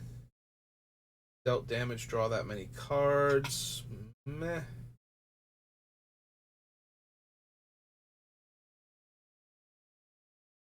Enters the battlefield, or whenever you cast a spell with mana value 6 or greater, target non-land permanent to its owner's hand. Commander gets +3/+3 and has protection from each color that's not in its color identity. So Commander's Plate actually protects Jin from everything except for targeted blue bounce and non-targeted effects that don't deal damage to him.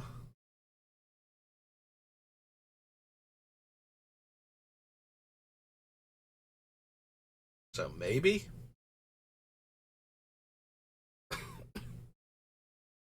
Alright, I'm willing to consider at least. So Commander's, what's the actual casting cost on it? Is 1. It's 3 to equip on Jin and 5 on anything else. Alright, we will consider it though. I become the Monarch and we mill cards, so no. Wood Scry draw, but it's a 6-drop. Spells your opponent's cast that target one or more commanders you control cost 3 more. Would be funny with Jin, with the extra 3 mana on top of the 2. Still, casting, like, swords or path or something, or even like 2, maybe 3 mana removal with an extra 5 tacked onto it. Once we get up to like 3, when it's costing you 8 mana to get Jin off the table, I think that's really crimping your style, but 6 mana with how strong he is probably very doable still. Also, we have to dedicate a slot to this thing.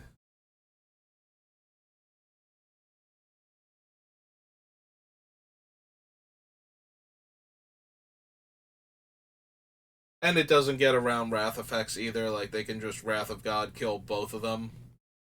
Damnation, that. Yeah, I guess not then. Full denial. We are not discarding cards, so we don't need the Ghost of Ramirez. We will have artifacts, but I don't think enough for Glacium, Glacium, the Power Stone Engineer.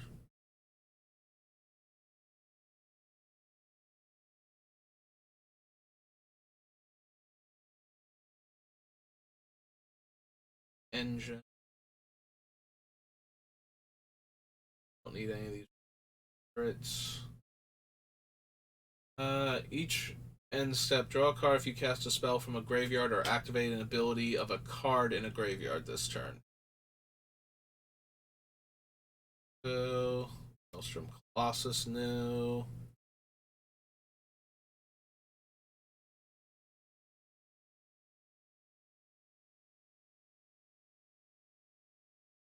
Graveyard and copy it 3 times.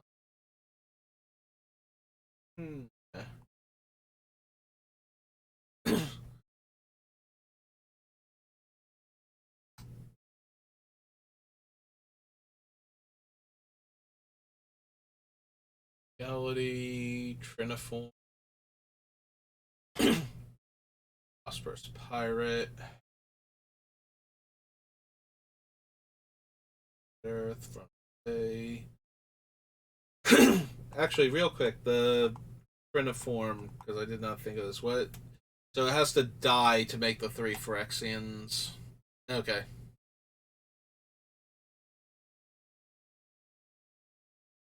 So yes, the Encore does work, but I was wondering if it was dies or if it was leaves the battlefield, because if we bounce it and get 3 Phyrexian tokens, although we couldn't bounce it anyway because it's not Phyrexian, or because it is Phyrexian rather. So yeah, that wouldn't even work. Okay, never mind. Never mind on multiple fronts. Don't need Sakashima or his protege.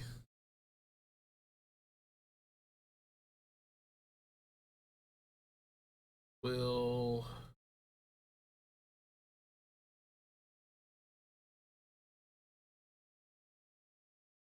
X, where X is the number of creatures flying. No.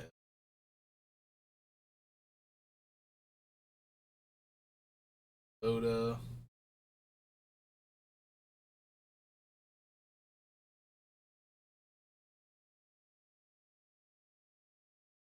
Main phase, there's an additional beginning phase, which is the untap, upkeep, and draw step. So not when sagas happen, and therefore not when I would get a counter on it.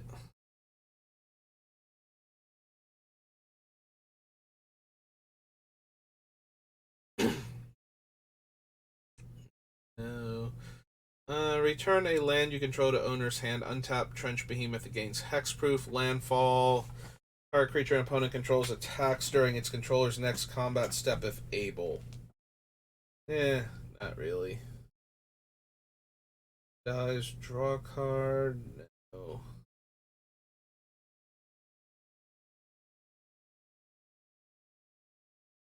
And wrong turn. Which is always amusing to me, but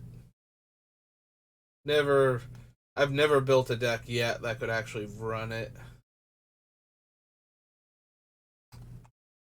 I'm scrolling back up a little bit because I think I confused Malcolm with Siren Storm Tamer, and it's pirate based, so I don't think I want him.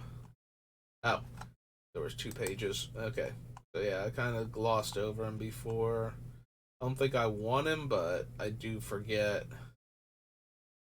what his exact thing is. Combat damage to your opponents. You create a treasure for each opponent dealt damage. Yeah, I didn't think so, but I could not remember exactly what he did for pirates.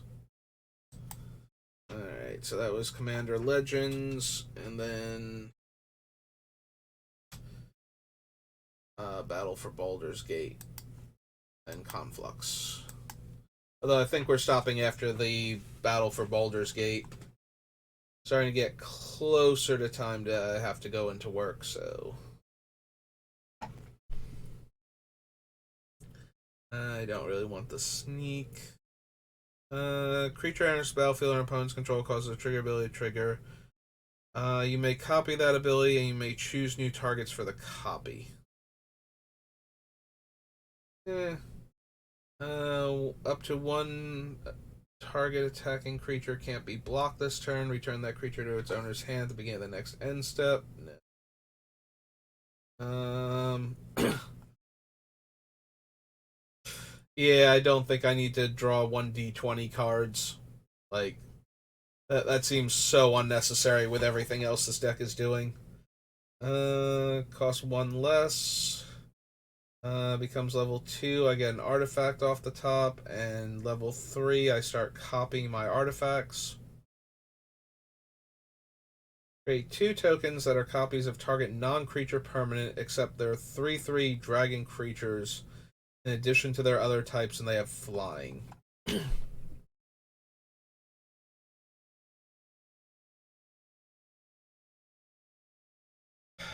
I feel like there has to be something I can do with Astral Dragon when I'm doing Jin's final step for his Great Synthesis enchantment, but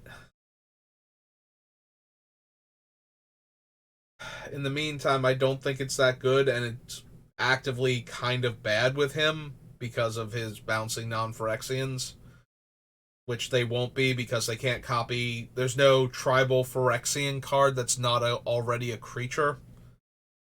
You know, there's no tribal Phyrexians. There's only creatures with the Phyrexian type. So since I can't copy a creature, they can't ever be Phyrexians. I guess I could copy. There's probably something that I want to say, like the Phyrexian Negator totem from Time Spiral probably becomes a Phyrexian now, but that's and I can't run it anyway because it taps for black specifically. So yeah, even that level of shenanigans isn't gonna work. Unless Inkmoth Nexus becomes a Phyrexian, then we could make them 3/3 copies of Inkmoth and then turn them into Phyrexian butterflies or whatever until end of turn. Yeah, I still don't think it's gonna quite work. And it's one of those spells that's only really going to work when I am getting Jin's ability to go off, or when I've ramped so hard that I'm casting the giant spells from his deck, so. Counter target spell. If that spell targets a commander you control, instead counter that spell, scry 2, and draw a card. I mean, it's funny, but exile target creature you control, then return to the battlefield under its owner's control and draw a card.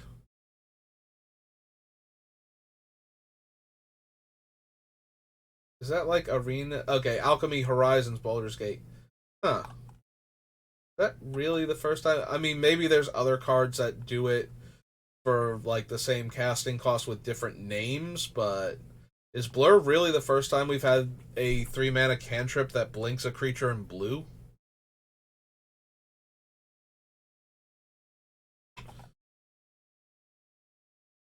Well, I don't think I'm running it anyway. Like, yeah, I would get to draw 2 cards off of it and blink one of my things, but I'm gonna need something very, very blinkable first. This X, where X is the number of cards you own in exile and in your graveyard that are instant sorceries or have an adventure.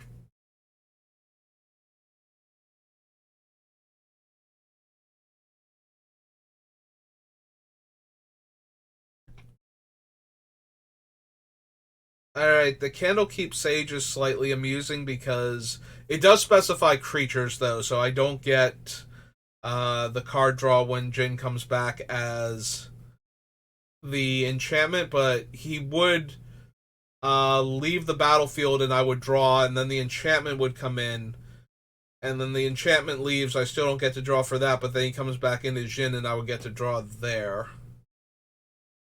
Still doesn't seem good enough to be worth a card, but the fact that he keeps going in and out of combat or in and out of the battlefield is kind of funny with that. Yeah, if it didn't specify non like the enchantment thing, it has to be a creature.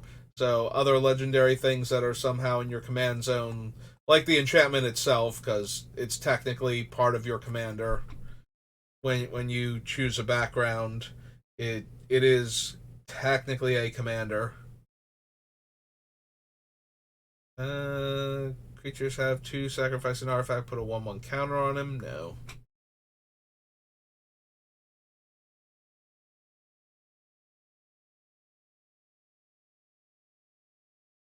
No, the Clockwork Fox. Don't need Cone of Cold.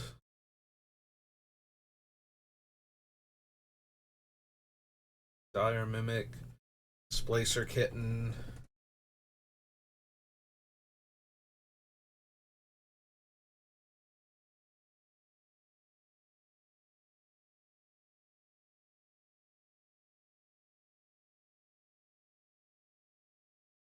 I don't know that we want Displacer Kitten. It certainly could be good in the deck. Um, Being able to blink our stuff every time we cast an instant does a great job of protecting Jin from targeted removal. Um, it comes back immediately, right? And then returns to the battlefield under its owner's control. So yeah, we can't use it to protect him against mass removal, but we can blink Jin to stop him from getting killed by target removal, including blinking him and bringing him back on the other side to save him from removal spells. Then we have to jump through the hoops of we have to get back to our turn, reflip him, start on chapter 1 again, draw all those cards, and then continue. The only other thing we could possibly do is not flip him the 1 turn and discard down to 7. So that way, potentially, we could shuffle them back in. Like, we're almost definitely running the other Ulamog for the deck, so.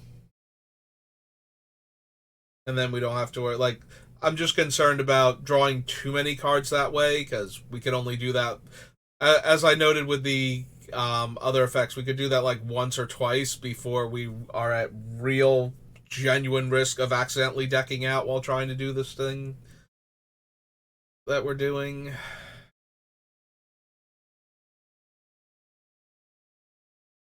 But it is an option.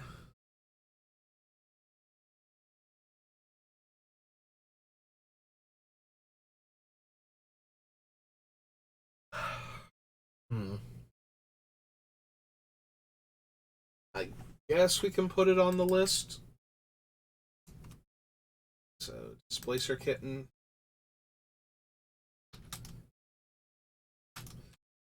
Three and a blue for a cat. I have another type, Cat Beast. T2. That's true, it's a Displacer Beast, so. It'd be weird if it wasn't a beast. I was not thinking of that for what its other creature type could be. Sonic Lure, we'll pick up Dream Fracture, set that it's originally from. Have room abilities of dungeons you own trigger an additional.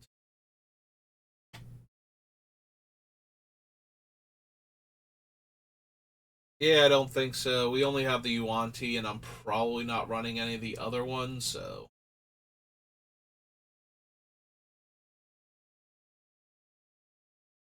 Yeah, we're not running Endless Evil.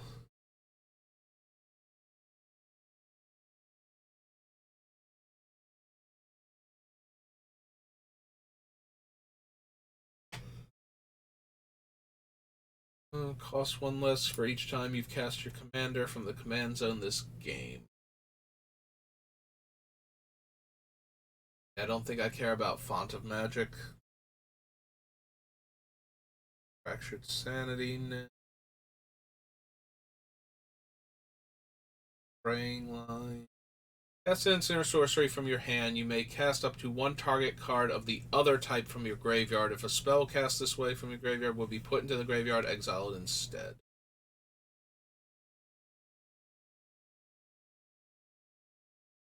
Exile a spell, then roll d20. That. Don't need a Geode Golem. Goggles Knight.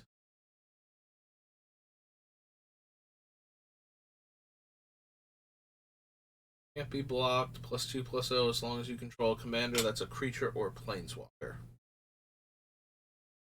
Enters the battlefield at the beginning of your upkeep. Each horror you control gains all activated abilities of target artifact and opponent controls until end of turn. You may spend blue mana as though it were mana of any color to activate this ability. I think so.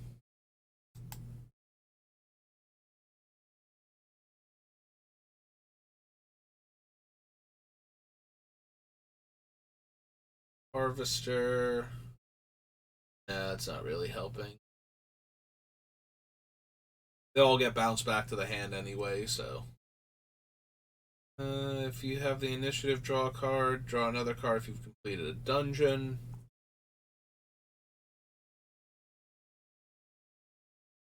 This dragon. I don't think. Artificer. Discovery. Lantern of Revealing.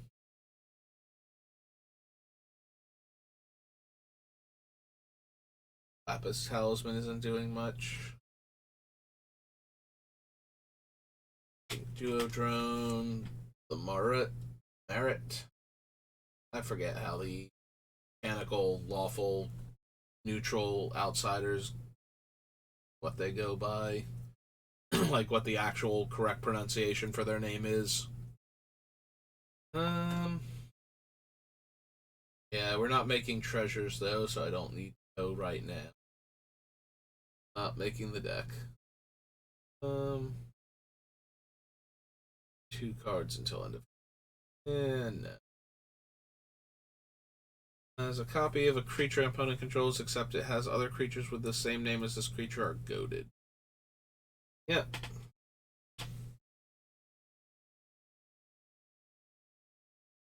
Cards. I think so. Don't care about the Baldric. Damage to a player, sacrifice the key to draw 3 cards and equips for 1.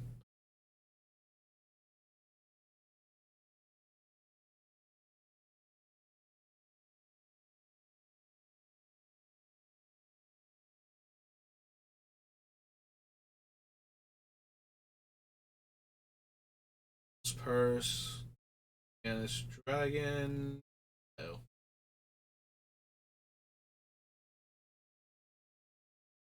Reprints. Three target creatures gain flying until turn.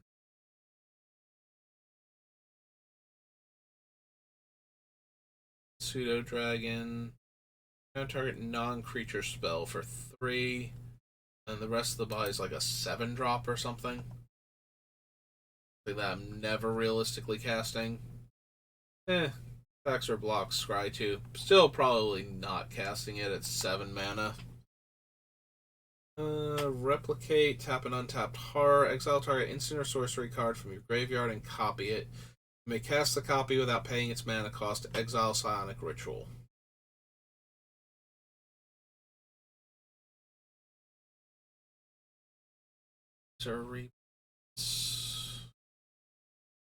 Cast dragon spells as though they had flash. Oh, and artifact spells too.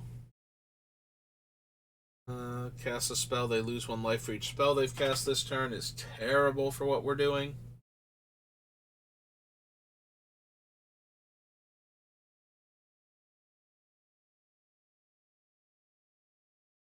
The Tome. Sea Hag, no. Comes a copy of another target creature. Sludge Monster, Slime Investigate, or Instigator rather. I think we just saw in the one commander deck, so.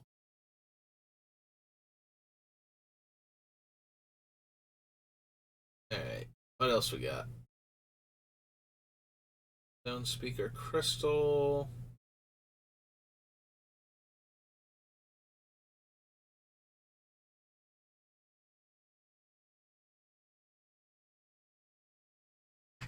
It's not quite as good as Hedron Archive, but it does still let us draw a card, so I was thinking about it, but I don't think we need that one. Tap enchant creature, remove it from combat. As long as it isn't legendary, doesn't untap.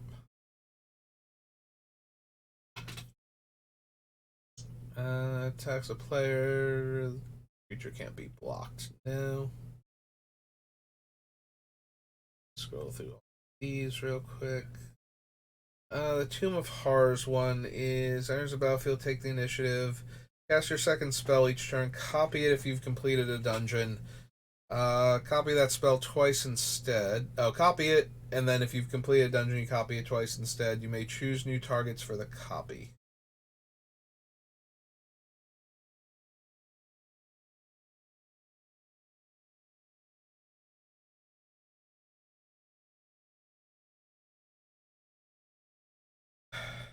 Also 6 mana. I don't think we need it.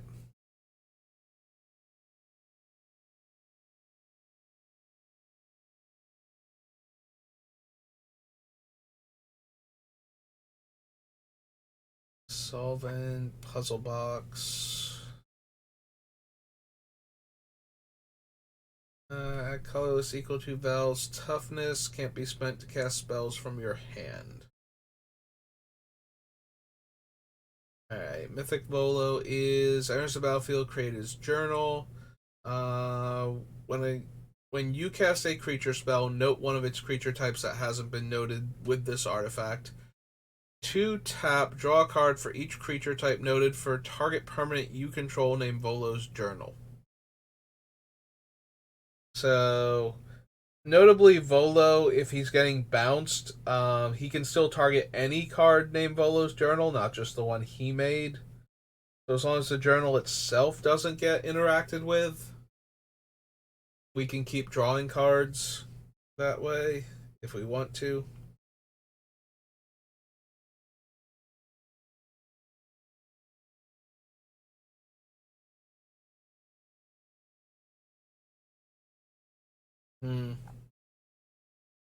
Where else is War Room from? Oh, it was from the previous set and I kind of glossed over it. So it's 3 tap, lose a life, draw a card.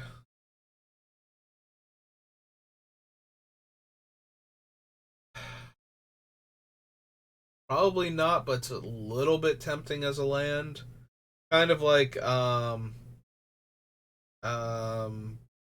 the Archway to Orazga or whatever it's called when you have the City's Blessing. Like, It seems like an okay card to put in for value for drawing cards when you need to, but I've never had the Orozco one work out that well, surprisingly. Like, it always feels like it takes too long to get going, and then by the time it gets going, I don't have the mana to spend to draw cards anymore because we're late enough in the game. Like, I had to get to where I had 10 permanents. I probably want to cast more spells. Um, Enters the battlefield, return up to one other target creature to owner's hand. No. Instant sorceries cost one less to cast, and you can cast sorceries as though they had flash.